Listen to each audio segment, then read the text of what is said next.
Charles at Windsor Castle in recognition of his decades-long contributions to sport and charitable causes. The 50-year-old former England captain received the honour more than 20 years after being previously recognised for his impact on football.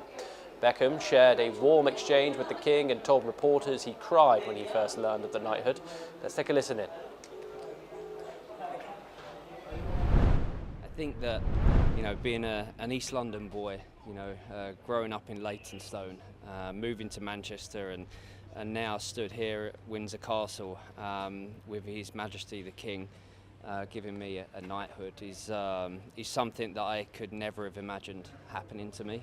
My dream as a young boy was always to become a professional footballer, play for Manchester United and represent my country, and luckily enough I got to do that. But everything else that has come with my career and what I've done, and obviously the philanthropic work that I do, I think that's what's special about today. It's not just because of my sport, it's because of the philanthropic work that I've done from a very early age. I think I was talking about it last night with my parents, that I think I started charity work when I was 15, 16 at Manchester United, and then obviously went on to become UNICEF ambassador and working for the Royal Foundation and the King's Foundation and Malaria No More and the Armed Forces. So I've been very lucky to work for very important charities around the world.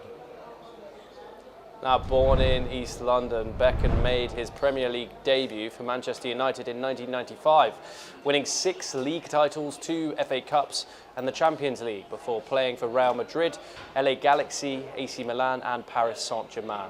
Retiring in 2013 with 115 England caps, he became known for his precise free kicks and commercial success, working with brands such as UNICEF and a UNICEF ambassador.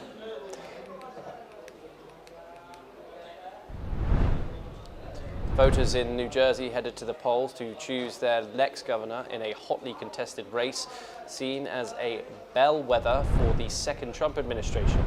The race has turned into one of the most closely watched campaigns, with polls showing Democrat Mike Sherrill and Congresswoman and former Navy pilot holding a slight lead over Republican challenger Jack Ciaratelli, a former state lawmaker and small business owner. The campaign has broken statewide spending records, with both national parties investing millions of dollars as voting continues. Local residents shared their thoughts. Let's take a listen in to what some voters had to say. To be honest, I think they're voting against what they're seeing in the president's administration. Whatever Trump is doing is a little bit insane out there. So most of people are just changing sides and voting against that. So that means, unfortunately, voting, Democrat or Independent versus Republican. So I think Ciaratelli has more experience than Sherrill. I think he's better to handle all the problems that we're facing right now, especially all these prices going up. Normal folks can't afford things anymore. There's going to be folks that certainly vote along what they feel the president is doing now. I think some people have legitimate concerns about the way the state is going and who's going to take the next steps. And I do think that you'll see a split, or people will split on those decisions.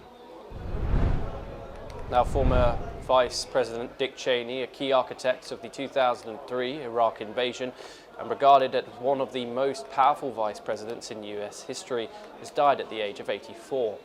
House Speaker Mike Johnson, a Republican and ally of President Donald Trump, has offered condolences to Cheney's family, saying Scripture calls for giving honor where honor is due. Let's take a listen in.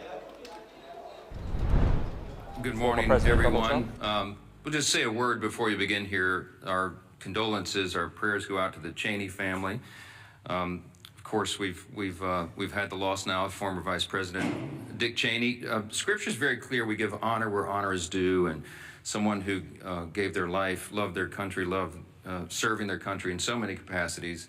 As you know, Dick Cheney served as Vice President. He served as a Secretary of Defense. He served as a congressman, of course, from Wyoming, and as the youngest chief of staff to any president in the history of the country. And so the honor is certainly due to him, and our prayers go out to the family. Cheney was a vocal critic of Trump and supported his daughter, former Congresswoman Liz Cheney, in her vote to impeach the president. Known for his influential role in shaping US foreign policy, Cheney's legacy spans decades in government service, including his tenure as vice president under George W. Bush. His passing marks the end of a significant chapter in American politics, with impact felt across both domestic and international affairs. Israeli Foreign Minister Gideon Sa'ar is on his first visit to India, becoming the 5th Israeli minister to travel to the country this year. Gideon's first visit focuses on the India-Middle East-Europe Economic Corridor, which was initially proposed in September of 2023 at the G20 Leaders Summit in Delhi. The IMEC aims to develop a clean hydrogen pipeline, an electricity link, a high-speed undersea digital cable, and to integrate existing infrastructure, including ports. Gideon Sa'ar, in a meeting with Indian External Affairs Minister Jai Shankar, discussed about their fight against terrorism, including the need for a zero-tolerance approach towards the menace from the world community, and ways to ramp up cooperation in trade, infrastructure, and regional connectivity through projects such as the India-Middle East-Europe corridor. Sa'ar described the radical terror as a threat to both sides and reiterated Israel's condemnation of the terror attack in Pahalgam in April. Let's listen in to what the Israeli minister had to say. Our goal is to build a long-term strategic partnership between Israel and India. Your Excellency, radical terror is a mutual threat to Israel and India.